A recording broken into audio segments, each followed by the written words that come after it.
some of you may know that we are having a beautiful retreat. It's a bhakti retreat in a farm located in the midst of Amish land. Amish people, they dominate this locality. And in the middle of the Amish community, we have a bhakti community, a farm. I think it's a few hundred acres of land. And the place is extremely beautiful.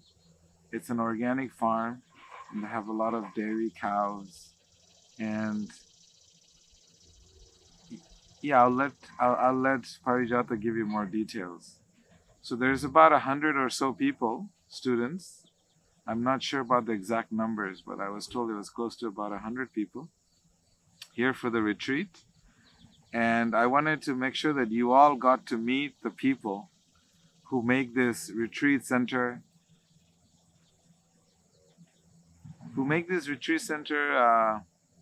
a vibrant space where whoever comes here, they feel really loved and connected. And Parijata, she's from South Africa. She used to be high up on the corporate ladder of Volkswagen.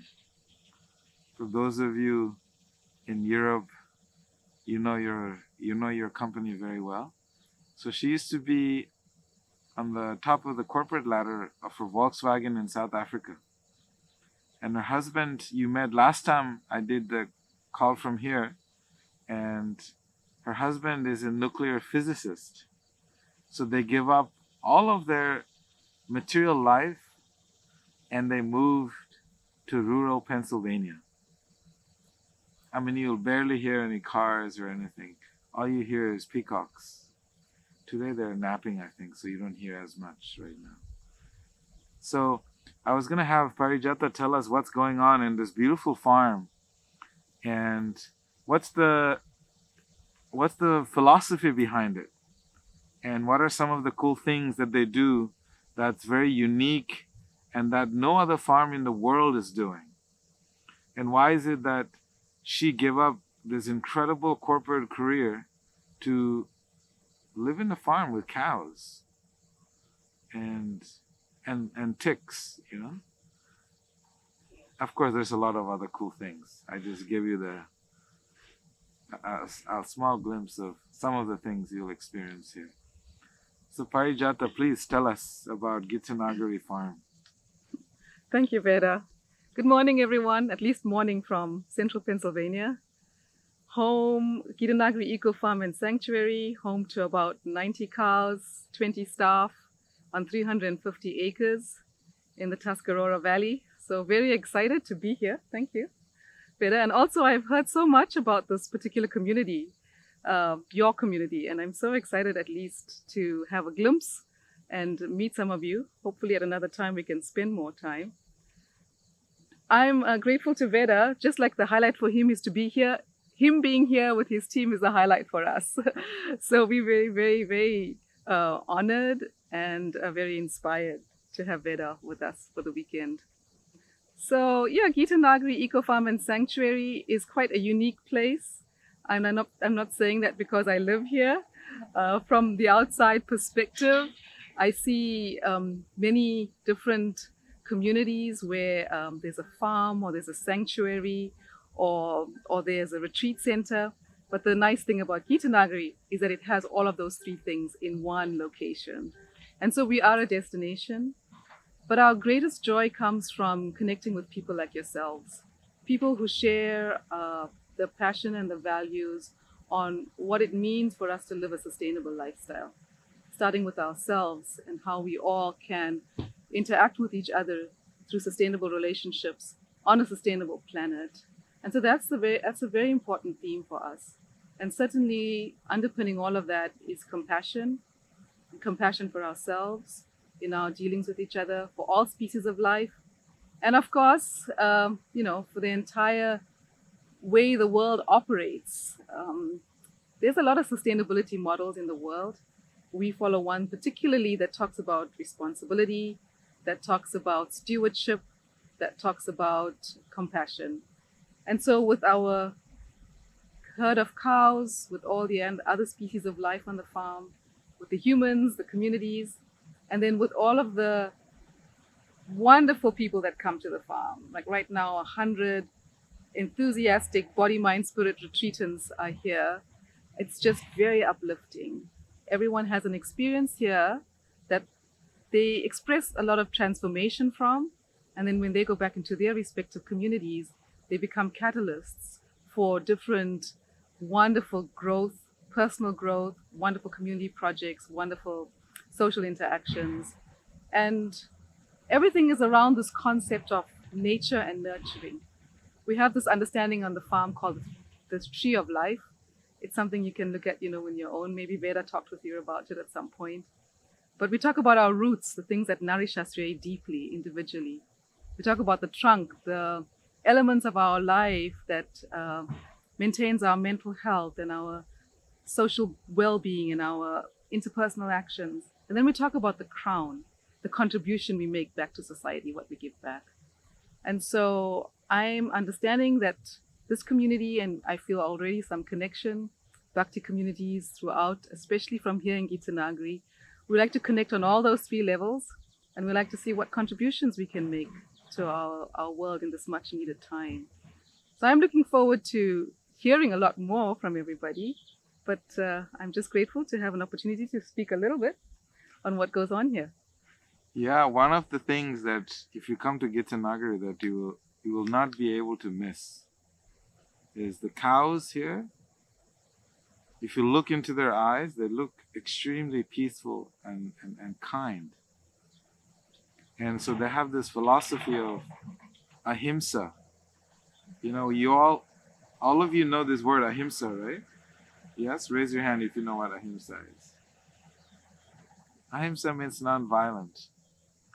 And they have this ahimsa practice in their relationship with the cows.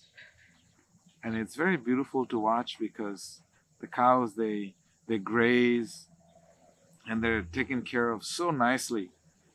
And out of love that they receive from the caretakers, their udders are filled with so much milk. There's 2 ways to get milk, right? One is you inject chemicals into the cow's body and force them to give milk. And then the other way to get milk is by nurturing them and loving them so much that their body just fills up with so much love. So here they have ahimsa dairy. And only when the calves are no longer able to drink the milk from the udders, then they milk those cows. So they have this ahimsa dairy. So I'd like to have Parijata tell us more about this ahimsa practice in the farm. Thanks, Veda. Yeah, extremely cow-centric community. I mean, at the breakfast table, dinner table, lunch table, that's all we talk about. Oh, did you see what Tabby did today? And, oh, did you see how Felicity, kind of was interacting Those with... are the names of the cows, by the way. If we talk about them as persons, of course, the relationship is very sweet. So a lot comes down to the caregiving that happens between humans and cows. And that relationship is very special. We have an understanding that the secret to an transformational experience on the farm is actually through the cows. Everyone thinks it's through the humans. They give us feedback. Oh, you guys have been so kind and generous and wonderful. And we're just all thinking, yes, thank you for that encouragement. But actually, your hearts have been touched by these beautiful cows. So when we are stewards of other species of life, that we do not dominate other species of life, then we become co-producers in our entire existence, including the food chain, including the way that food is produced. But in that understanding, the value that underpins that is that cows are extended family members. The bull, the oxen are extended family members. No matter what livestock a farmer might raise, he ought to see them as extended family members because they are producing something that is nourishing. Good food starts with the soil. So these cows, their health is maintained from the soil up. Their herds, we talk about above the soil, which are the cows, and herds beneath the soil, all the microorganisms. So in this practice of ahimsa, Our cows are given exceptional care where they are allowed to graze I for want the to full pause her for duration. 1 minute. I want to pause her for 1 minute. Here, they actually massage the cows. Spa day. Have you ever heard of cows getting massages? It's unheard of, but here they love the cows so much they massage the cows and they brush the cows' hair with this with their bare hands. So I thought it was incredible. So this is what she's talking about. It's it's so interesting because somehow, not somehow, there's a scientific explanation. Uh-oh. Did we do? Okay. Yes, we lost Yep. Wi-Fi. Sorry, Recording everybody. in progress. Oh, there they are. Okay. I was just expressing the science behind the exchange with the cows. Cows have a very slow heart rate. And when you go besides them and you're busy in your day and you're buzzing around, there's this immediate exchange where, due to the close contact, when we massage them, when we serve them, when we are close to them, When you cuddle them, when they we cuddle the them. cows here. I was a little shy to say cuddle. So, when we cuddle the cows, and we have an Airbnb experience called cow cuddling, which is extremely beneficial. It's therapy for mental health, for physical well-being. So when we are very up close, in personal contact and touch with the cows, their slower heart rate forces the human whole entire nervous system to just slow down and decompress a little. And so that exchange is something that rejuvenates somebody and gives them a little more calmness and perspective.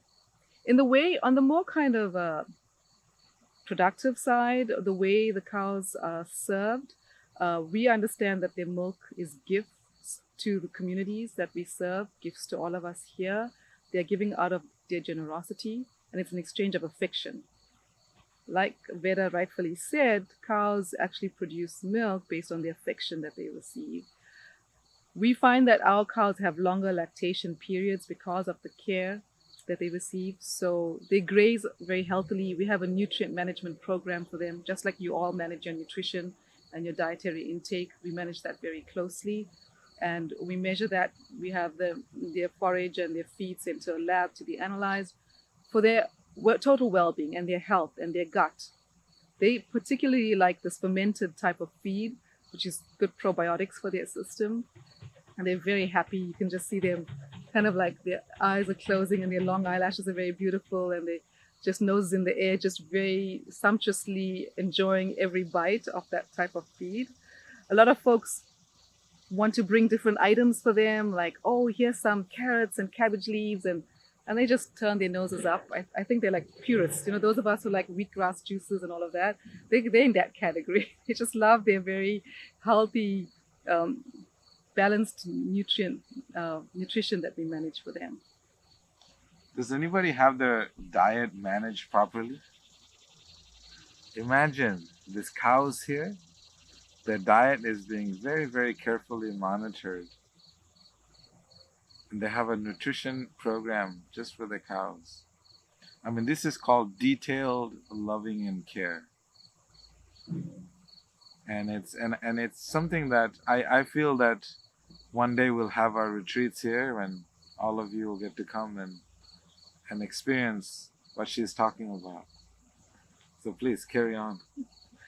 And of course, so they take me in this delicious sweet grass, good for their gut. And then, throughout their lifetime, getting a lot of care. Also very important is their bedding. We make sure that they have very soft and comfortable bedding. Now, how we do that is very important for the environment and for their comfort and for humans. So we grow a lot of wheat. And wheat, the nice thing about it is that, and that's why it's such an ancient grain and crop, when it's not genetically modified, when it's heirloom grain, which we grow here. Once the wheat is at full maturity, we harvest the wheat berries, and we can grind that and make our own flour for consumption here. But the stalks that are left behind, that's cut down and made into bedding for the cows. And it's a very soft bedding. It's like slippery silk. And so they're bedded, that's during the winter months. when they are in the barn. So we grow that in the summer and use that as their bedding. Sometimes when it's extremely hot with climate change, we're finding the temperatures very different here. Usually they're always all day out in these luscious green fields, and the grass is cool. In the morning there's lovely dew and they nice and cool, and in the evening. However, it's been extremely hot in the day up to the 90s. And so they come in. So we leave them out and then we escort them into the cool barn where they have the soft bedding and the fans are on and they're just very relaxed. And during the winter months, they're very warm. The same straw that keeps them cool in the summer keeps them warm in the winter. So that's very important also for their care. And then the exchange about how milk is actually produced. They are lovingly herded into the barn. There's always some beautiful music playing, soft, gentle music. We check out their mood too. They all have personalities. Sometimes they're a little more playful, so something a little more upbeat. Other times they're a little more mellow.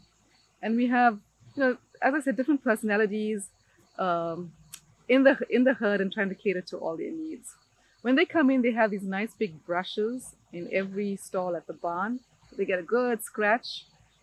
The brushing that Vera explained is excellent for their circulation. I mean, we see that all the time. When a baby calf comes out of the womb, the mom's, grooming him already, getting his blood moving and licking him or her and making sure that, he can stand up and get his body moving. So that massage, that brushing, and all the time for them to have that stimulation is very, very important for their health and well-being. And they're lovingly milked, and all of those gifts are served out to persons. We get some kind of understanding when we do this process, especially on ethical veganism, when we understand the role of cows in life, in all history, and when we understand how to take care of them and be able to honor them and share the gift that they're offering, then we don't have this concept of exploitation. We don't have this concept of, kind of milk being a sterile white liquid. It's different. It's high in butterfat content. It's nourishing to our brain tissue. It's nourishing to every part of our body. You're gonna now also meet the co-conspirator to this farm. Yes. Welcome. I'm going to take my leave because I'm also scheduled to do the welcome for our retreat. I want to say it has been my pleasure. I'm sorry I did most of the talking. I'm looking forward to when I can hear more from all of you. But I want to offer my gratitude to each one of you for spending this morning with us and offering your time and your attention. And I hope that Vera can have you over sometime. So all the best with all your endeavors, and we'll connect soon. Thank you, Parijata. Thank you, Vera. Catch you later. Now you get to meet the man in the farm. I don't know. That's too kind. He's the other guy I was telling you about. Him and his wife that you just heard share all this beautiful information about the farm. His name is Dhruva. You all know the story of Dhruva. Some of you know. I tell you the story of the young prince. So he's the young prince of this Gitanagri farm. He also gave up his incredible material prospects, being a scientist, nuclear physicist, to give it all up to hang out with the cows in rural Pennsylvania. You met him a little bit last time. We didn't get enough time with him. So, yeah, he's the man. He's on tractors feeding the cows and making sure this whole place is taken care of really, really nicely. So we're just talking about the cows. Can you tell us, where do you have all these peacocks? Where do they come from? Like, what happened? Yeah, I'm not sure the actual history of the peacocks. They were here, it seems like, for many decades now. And of course, they breed quite a bit. So right now, I think we have 40 or 50 peacocks on the farm. So very, very beautiful beings, creatures that people fall in love once they see them on the farm. Why is it though only in this particular farm you get the peacocks? All the farms around, Yes. There's no peacocks. So there's something unique about this place. There's like wherever you walk around, you'll see dancing peacocks. So I guess somehow over the years, even the deer, we have a lot of deer on the farm. Somehow over the years, of course, these animals have figured out that, they have a safe space here. And so practically the peacocks never leave the farm. They just, stay within the boundaries of the 350 acres that we have. So yeah, just wonderful beings. I was told that wherever there is peacocks, Krishna goes to that place, and wherever there is Krishna, the peacocks they follow. Yeah, that's true. That's what I was told. Yeah.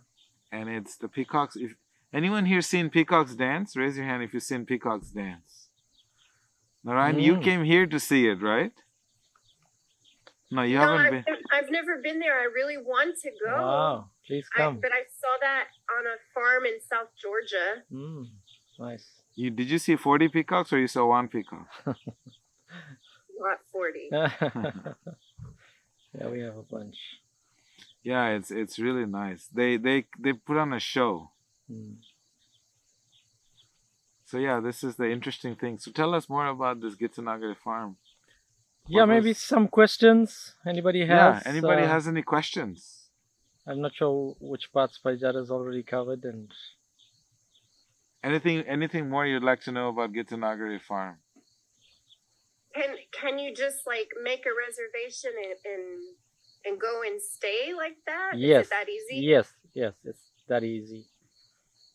So we invite, please come and visit us and spend time with us, and you can, be part of or feel part of the magic of Gitanagri. Yeah, that'll be so wonderful to host all of you. Can they get dairy from you? Can they get ahimsa milk? Yes. Where about is everybody? Sorry, I'm not sure of everybody's locations. But we ship throughout the country practically. Atlanta, Georgia. Okay, yeah, we ship throughout the country. So on our website, you'll find gnecofarm.org. That's our main website. And over there, you'll find what products are still available in stock.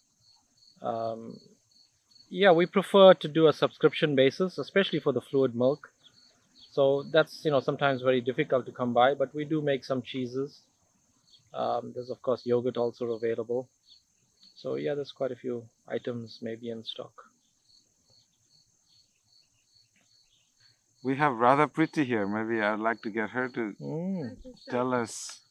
You've seen her on the Seeker's Quest, and you have seen that she's done a lot of pioneering work. Radha Priti, can we get you to move up a little bit more? Hi. Yeah. This is your first everyone. time, second time? This is my second time to Gitanagri. I only got to come for like a day though, so it's nice to be here for the weekend.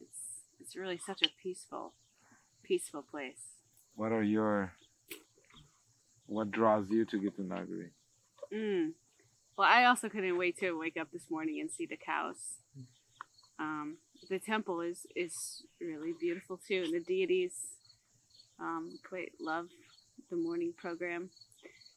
But I was listening to Krishna Damodar Leela on my way down here, and then when I got here, they're like, "Oh, the Wi-Fi password is Krishna Damodara," and then I'm like, it's like it has that kind of feel, that like baby Krishna feel here. It's very sweet. The energy is very sweet.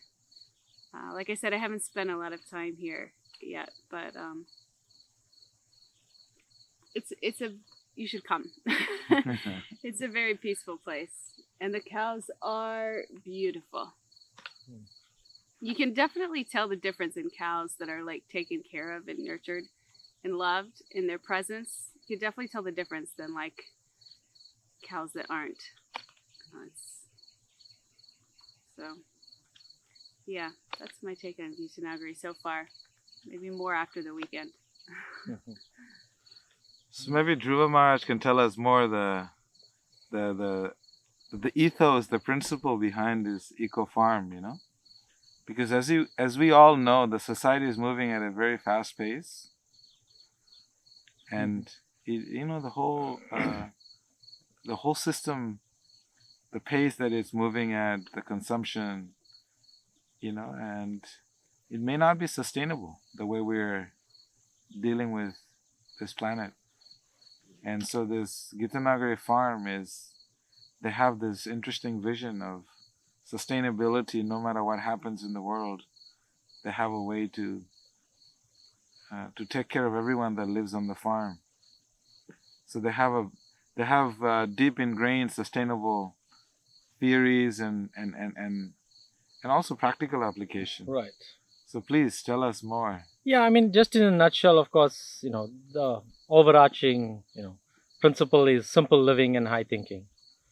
So that's what we're, trying to focus on, and everything else, is built on that foundation, so to speak. So, we try to live very, very simply. Of course, we're taking care of so many cows now, calves as well. So, of course, none of us were trained in any of these things, as you heard from Vedasara. Many of us actually living on the farm. There's a Gari Krishna. He recently came a few years ago. He's an aeronautical engineer by profession. And somehow or the other, he called me up and said, I want to take care of cows.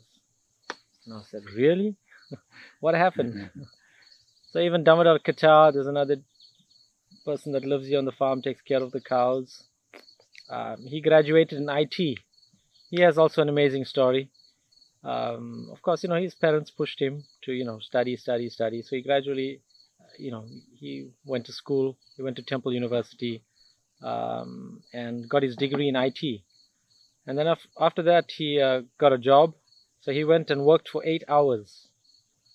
And he said, this is it. And then he moved to the farm. And he's been here now for 5 years, loving every moment of it. Just, not planning on going anywhere. So yeah, just a, really amazing place. We're, of course, learning, studying at the same time, sustainability. And, preparing ourselves more and more, to be able to, maintain the farm in the long term. So this year, for example, we just harvested a couple of weeks ago 6 acres of wheat.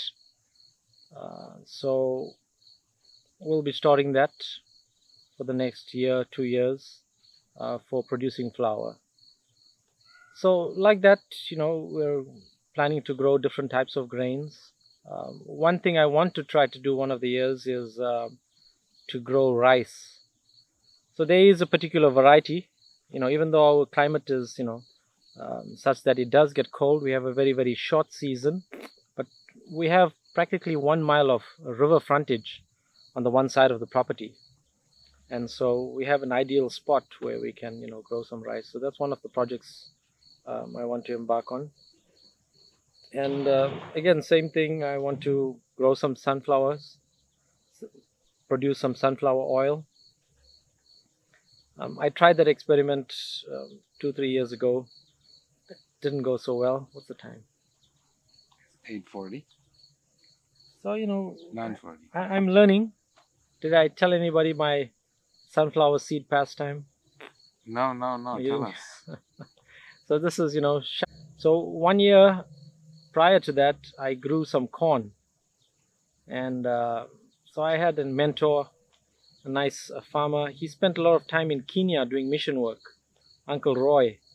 And so this year, I told him I'm going to grow some corn. So anyway, he just thought, I knew a little bit about corn, so I'll grow some corn. So I grew some nice corn, nice field. I harvested the corn and I boiled it and I offered it. And, as soon as I bit into the corn, it was like cardboard. So I called Uncle Roy. I grew some corn, I told you, and this corn tastes like cardboard. Why does it taste like cardboard? He said, oh yeah, that's field corn. That's for the cows. I was like, wow. Back from where I grew up, everybody eats the same corn. Animals eat the same corn. Humans eat the same corn. There's no, different varieties. But I had to get used to, this is America. There's just so many different varieties. So anyway, after that experience, the following year I decided, okay, I was looking for sunflower oil. And, I couldn't find it in any store. And so eventually devotees told me that, no, you have to go to the health food store. And, you get a small bottle of oil for $10. I was like, wow, I thought this was, a first world country. Why is it not abundantly available at a good price? So anyway, I said, okay, I'll try to grow my own sunflowers and produce our own oil. So I met a few farmers, someone who would press the oil, and I lined everything up. So then when I called to purchase the seed, the farm is certified organic. So I told the sales consultant, the farm is certified organic, so please give me organic seed. Then I was worried that if there's different varieties of sunflowers, I didn't know there was different varieties. I said if there is different varieties of sunflowers, then I heard about canola oil, and there used to be some toxins inside that particular plant, and so many things I heard about canola. So I was a little worried about that. So I told the sales consultant, just make sure that this seed that you give me is edible. So that way I would know that there's no toxins in it because it's edible, right? So she said, yeah, sure. And so I said, okay, this is what quantity I wanted. I think it was 6 acres I was going to plant. She sent me the seed. I plant it, I harvest it, I get a tractor trailer load of it, harvested, and then I send it. I call the farmer that was going to press it into oil. I send it to him. When he receives it, he's about 2 hours from me. When he receives it, he calls me up. He says, hey, Drew, what did you send me? What do you want? I said, we discussed sunflower oil. I sent you sunflower seeds. He said, yeah, but this is not the oil sunflower seeds. This is the one we eat at baseball games. So I have a whole tractor trailer load of baseball game sunflower seeds. So he said, this thing only produces, a very, very small percentage of oil. So it won't be, economically beneficial to produce oil from it. So anyway, I found out later on, I did more research, found out that most of the sunflower seeds for baseball games is produced in the Dakotas, North Dakota and South Dakota. So I even found a farmer out there and said, yeah, I got a tractor trailer load. So he said, it's just going to be so expensive to truck it all the way from Pennsylvania to the Dakotas. It's probably not worth my while. So eventually the cows had a feast. The farmers recommended, yes, the cows will love it. So they had a big feast for several months, eating lots of sunflowers. So yeah, it's been an interesting journey, learning to farm and farming at the same time. Very, very exciting. Of course, because the farm is certified organic, we also have to contend with a lot of weeds. So still learning how to manage and take care of those things. But on the whole, we also grew an orchard 2-3 years ago. So this year the orchard started producing. So we're very excited about that. Want to expand that more and more to get more more fruit trees. In fact, in front here is a pear tree. I'm just seeing lots and lots of pears growing on the tree. So yeah, we're just developing the farm slowly but surely, and very excited for the opportunity to be at Gitanagri. So one thing I'll say is that I came to this farm maybe approximately, I want to say about 15 years ago. And very underdeveloped. And there was not a lot going on. And everyone that was in the farm was trying to find a way to get out. And ever since Ruva and Parijata came into this farm, something about their consistency, perseverance, they just thick and thin, they stick it out through year after year. And now there's everything that grows in 350 acres of land is organic. Everything. There's no pesticides, no chemicals allowed on this property. Imagine that. And that's one thing. And the other thing is that they have created such beautiful energy here in Gitanagri that whoever comes in here, they feel extremely welcome and loved.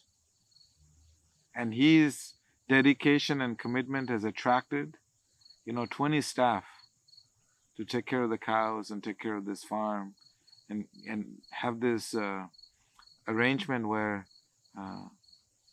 this farm has become way more self-sufficient than when I saw it 15 years ago. So this is something that dedication and commitment that Dhruva has. And one thing I've also noticed about Dhruva and this farm community is that everyone in this farm community has to have bhakti as the core principle of their functional life, which means everyone has to have a certain level of spiritual consciousness, which is foundational to the success and the growth of this community here. And it's so nice. Every morning, everyone is meditating together.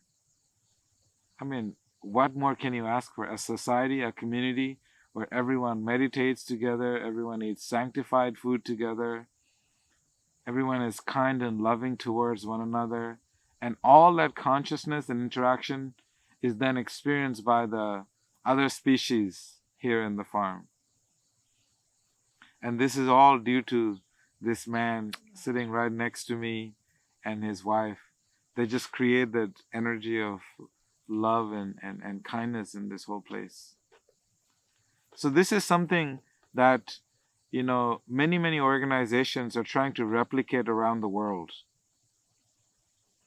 I don't know if you remember, Keshavi, there is that farm, Earth Haven. Beautiful community in Asheville that you were studying, I was studying, trying to understand farm communities.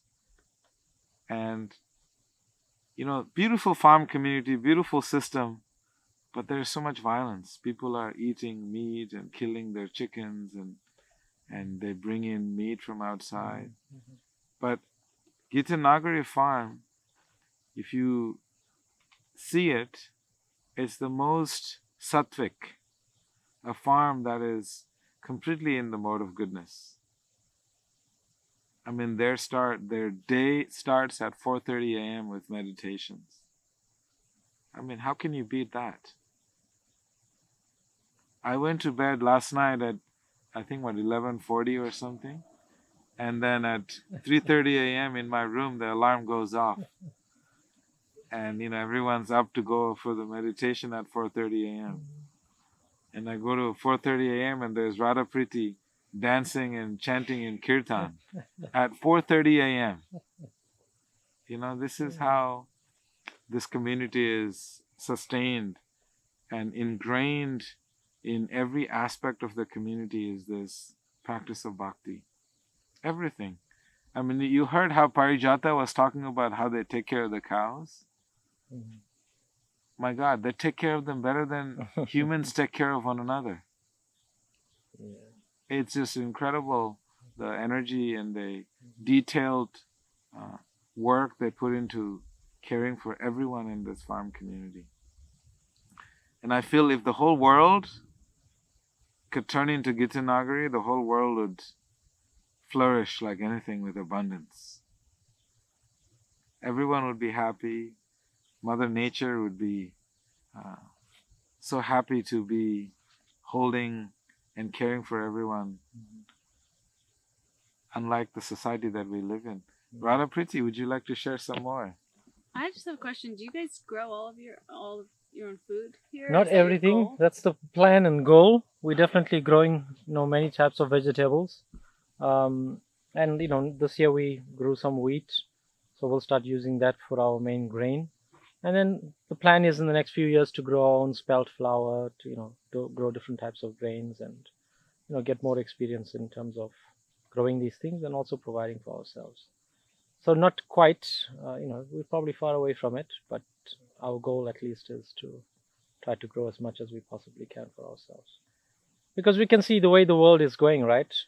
Practically everything now is just coming from some other country.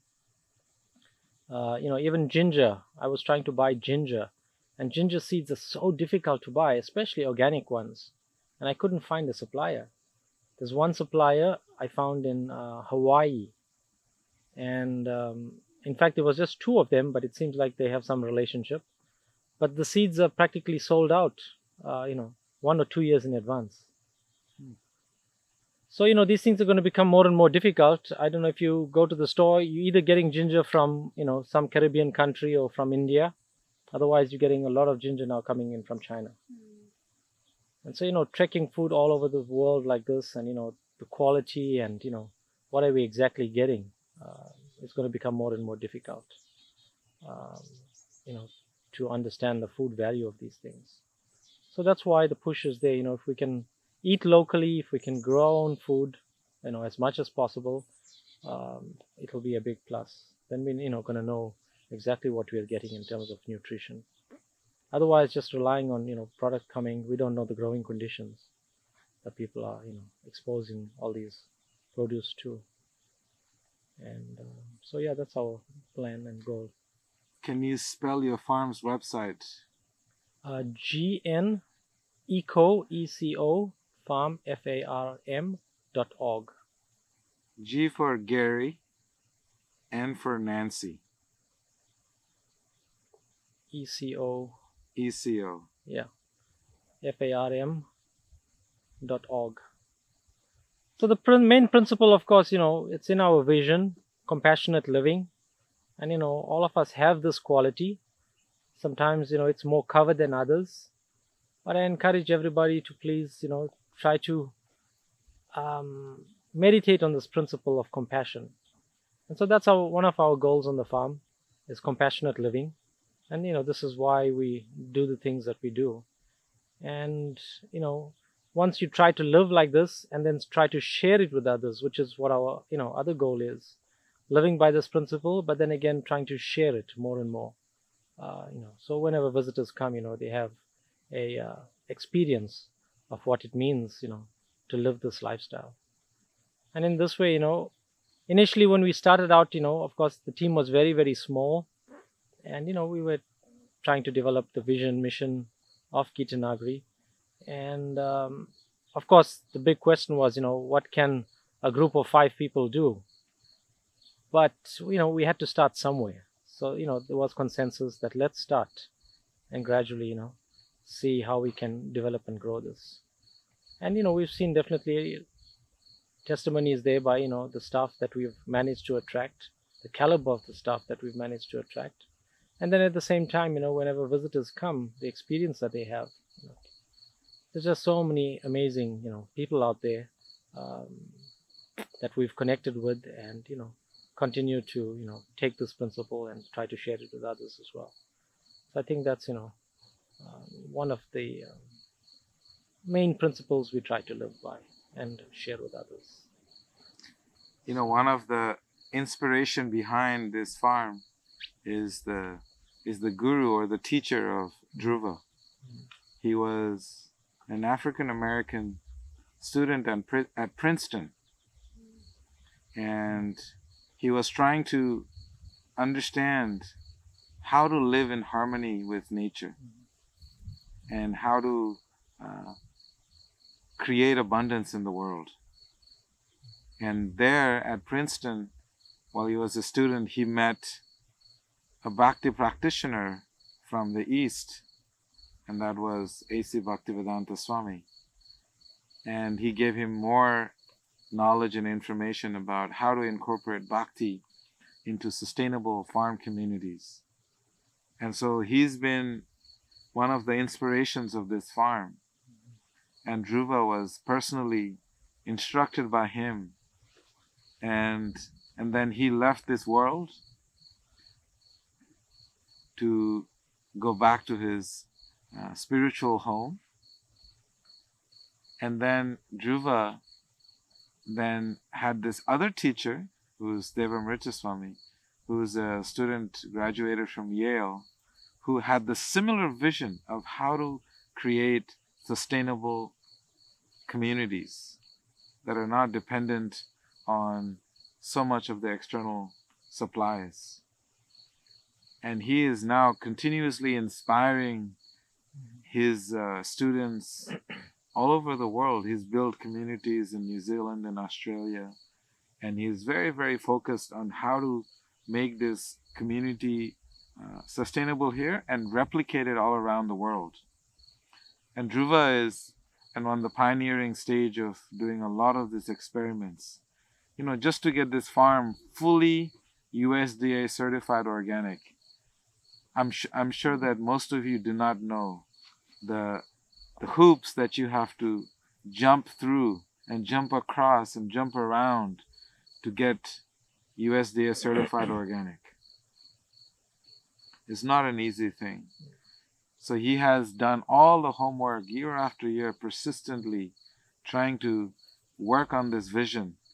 There are people who are very, very focused on a higher purpose, and which we call dharma in English.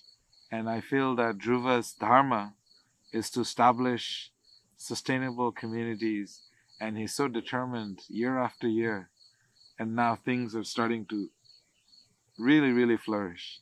He's very modest in what he says about what's happening here, but once you see it, you will see that it's actually, it's happening. It's happening, and this is replicable, and he provides a lot of education to college kids. I know that students come from UPenn, right? Yeah, I mean, all over the place. We've got students coming from. How many universities? I'm not sure exactly now. There's probably at least 10 or 12 universities that they come from, different places. And their main interest is, animal welfare. So they, want to learn and experience, how we take care of, all living beings in our midst. So they want to, get some experience, what it is like to live on a farm like this. And then, of course, they're also into understanding more sustainable agriculture.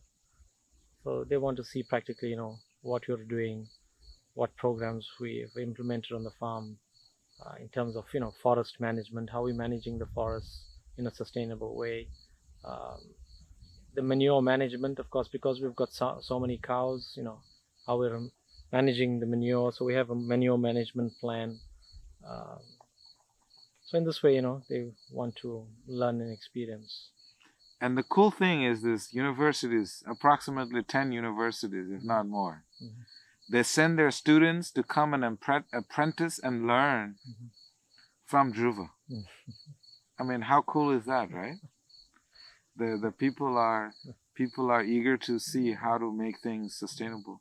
And they have to pay, right? It's not free. Yeah, they pay for room and board. Yeah. Generally, the university provides a lot of the funding for room and board, and then we provide, the curriculum and the practical internship for them to follow.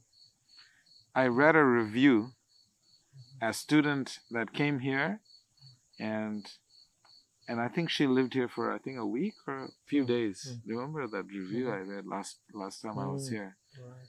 It was like heart-wrenching. She comes from, urban city, and she comes to this place, and it completely changed her life. Just being here in the company of the people living in the farm, it completely changed her life. It was a beautiful, beautiful letter. Beautiful experiences that the students have when they come to this place. Any more questions from you guys? Yes, Keshavi. You guys are making me want to drive down there today, so thank you.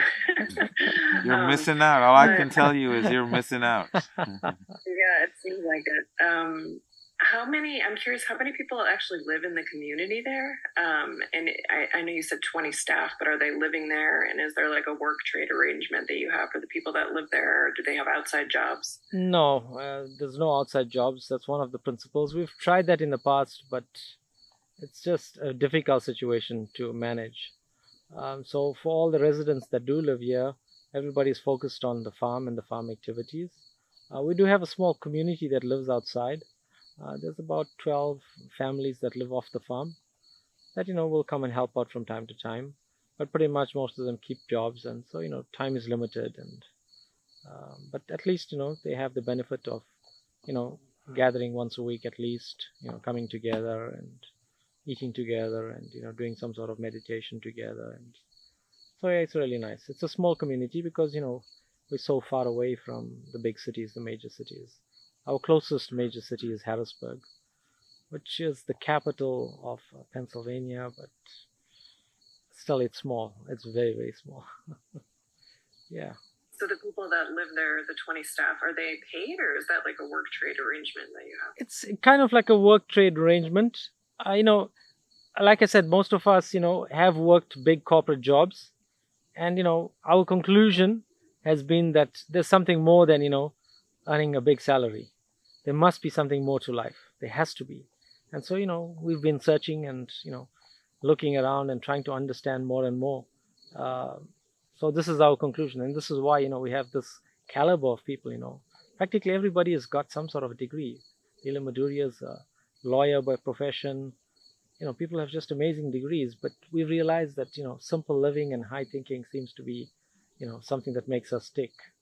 So there is this work share arrangement, and there is incidental expenses persons might have, and on a case by case basis we manage these things. And in one So, sense, the idea is we're trying to also simultaneously live as a family. So most of you come might have brothers and sisters, and other extended family arrangements. But one simple example I give persons is that for example, brothers and sisters, or even parents and children, when you have an argument, do you hold any grudges? No. you know Even kids or whatever it is, brothers and sisters, you can have the worst fights, but there's no grudges. The next day it's make up, and we're one big family. And so this is a model we want to also try to replicate, and we're seeing that this is what community is all about. You don't have to be blood relations to be family. And if we can definitely replicate this mood and culture, I think there'll just be so much, society will be so much more a better place to live in. Because society, as you can see, is degrading so fast. Especially in the big cities, you can see the rate at which degradation is happening. It's just phenomenal. It's just shocking. It's like practically impossible to say that it is really happening, but it is definitely happening at such a rate. And so we want to create a safe space where persons come, like here on the farm as well. We don't tell people in the cities, though. We don't lock our doors, and it's just such a wonderful place that we're trying to create and develop. one thing that I got from talking to Dhruva, because every time I come here, I try to pick his brain, because this is my dream project. I want to have a community like this, where we can all just, have this beautiful energy of love and compassion with one another and living as a big family. One thing I've noticed is the people that join this place, even though they may have had very successful corporate careers and things like that, they come to a crossroad in their life. They're like, what am I doing all this for? I have no love in my life. My family is distanced, and things are not working the way I had planned it to. Okay, I may have all this money, but I'm unhappy and miserable. Lonely. Yeah, lonely. And here in Gitanagri Farm, they have this practice. Whatever ideas that you have had, whatever profession that you have exceeded in, if you just come to this place and you feel the energy of love and compassion and community that Dhruva and his wife has created here, you kind of let go of all those insecurities that propelled you to pursue so hard in life and to accomplish and compete, and all of that that whole energy is kind of dissipated. And you remain in this place of like, wow, it's so nice to be loved. Not for all the success, all the titles and designations and all the money, but for who I am. And so this is something that Dhruva and Parijata does so well in Gitanagri. They just love you for who you are and not what you have acquired and the credentials that you carry with you. So that's something that Bhakti does to you. When you practice Bhakti, then all the other designations, they become not the main factors in your life. I don't know, this is my observation of this man. I observe him very carefully. I've known him for almost 15, 20 years or something. And I've watched how he consistently and persevered through such challenges and just continuously grew and grew and grew. And now he's got this incredible community here. So the idea is, of course, we of course have to figure out how to maintain ourselves. We don't just have an unlimited resources available. So everybody works hard, as much as it is such a beautiful place. There's definitely a lot of work that goes into, and I'd say a little bit more work than someone who has experience. So because of all of us have been learning new things, so we've had to go the extra mile. But still, it's just been so rewarding for everybody. Everybody feels so nourished, because the amazing thing on the farm is, of course, there's something for everybody to do. And whatever you like to do, whatever you want to do, you can do. And so we've got different areas. Like recently Ken joined the team, and Ken is from New York City, grew up in New York City, and he loves baking. So of course he's been making outrageous bagels, pretzels, homemade pretzels, muffins, you name it. He's just been baking and keeping our hearts fulfilled in that way. But then I was asking Ken, what else? Is there anything else you'd like to pursue? And somehow the other, this idea of beekeeping came up. And so we already had a few hives, and Ken became interested in taking care of bees. And so today he's our beekeeper. We have 35 hives now, and planning to expand.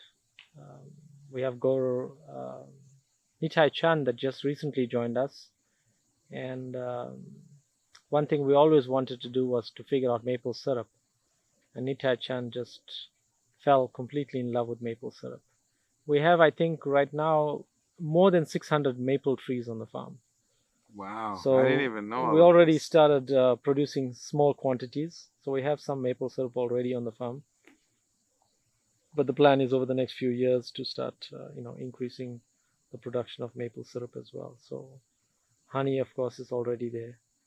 So in this way, there's just, I had a young lady from Atlanta who she just spoke to Devamrita Swami, and she's been studying sustainable agriculture. And so we asked her, what's your dream? She said, my dream is to have my own greenhouse and just grow whatever I want to grow. So she'll come back in late fall, and her greenhouse, I just need to put some plastic on the one structure we have, and she'll have her own greenhouse, and she'll be doing her thing in her greenhouse. So in this way, we're trying to encourage everybody that wants to come, live, be a part of the farm, to also grow their passions. So like that. Incredible. I know time